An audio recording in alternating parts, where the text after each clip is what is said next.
Hey gang, I got Moment of Clarity from Treehouse. One of their, guess you might call it a pastry stout. And this wacky can. Their big stouts seem to have the coolest can designs. So the deal with this is it's made, well, it's a milk stout, so there's lactose, but it's brewed and conditioned with coffee, chocolate, and dark amber maple syrup. I had this one on tap like a year and a half ago at the brewery. Really liked it. It was really sweet, but that's kind of how it goes with their big stouts. This was canned well under a month ago. 7.7% alcohol. Let's go for it. I think it has kind of some of the higher ratings of their pastry stouts, I'd say. And does it have the nice, beautiful head? Yeah, as you pour it, it almost looks like it's nitro, the way it cascades up. And the head is very dark, in large part, I'm sure, due to the coffee. And it looks like it's going to stick around a long, long time. Sometimes it's fun to actually frost your glass and then pour really hard, and then you get all this foam that's so thick and creamy. Yeah, just having the foam is delicious. It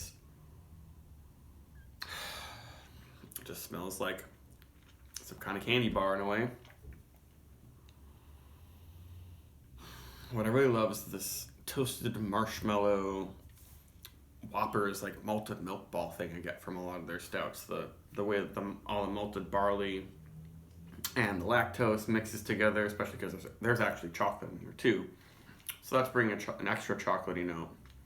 A deep, kind of darker, bitter, woodsy thing. I'm getting like a woodsy sweetness now. Kind of like the sweetness you get from wood smoke and barbecue, but not on that end of, sweet ketchup and meat sort of thing. It's not meaty. And the maple's definitely in there in a big inhale. Yeah, it smells like a little bit like, these maple bourbon candies I got a while back, except without the bourbon. There's like no booziness in this. And it is everything it's kind of milk chocolatey too.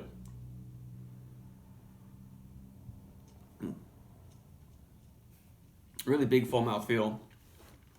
It's sticky but not quite syrupy. May not have quite as big of a mouthfeel as some of the other ones I had from them recently, but it's plenty to make me happy. Pretty silky on the tongue, but I don't know, it might be a little too carved. I'm getting, I don't want to call it a spritzy seltzery thing, but not quite prickly. But it isn't extremely velvety like I remember it, and like I've had some Treehouse stouts. It's still extremely nice feel and everything.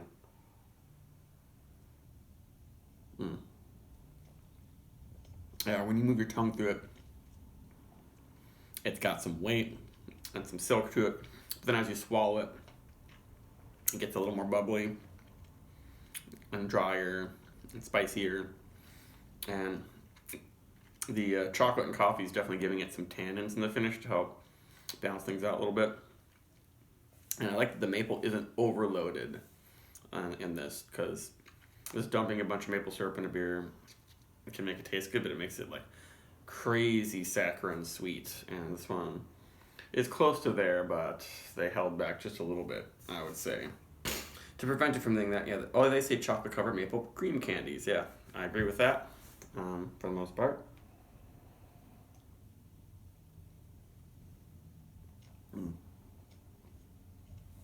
Yeah, that's very, very nice.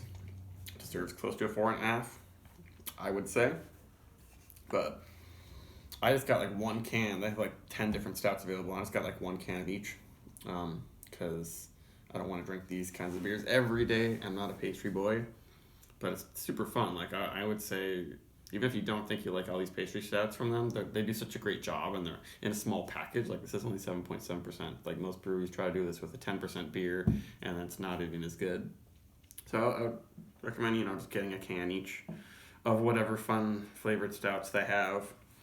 Amidst all of the, you know, juicy stuff that most people go there to stock up on.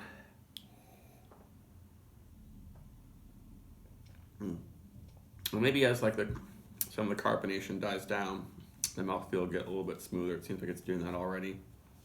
But a very nice beer. Goodbye.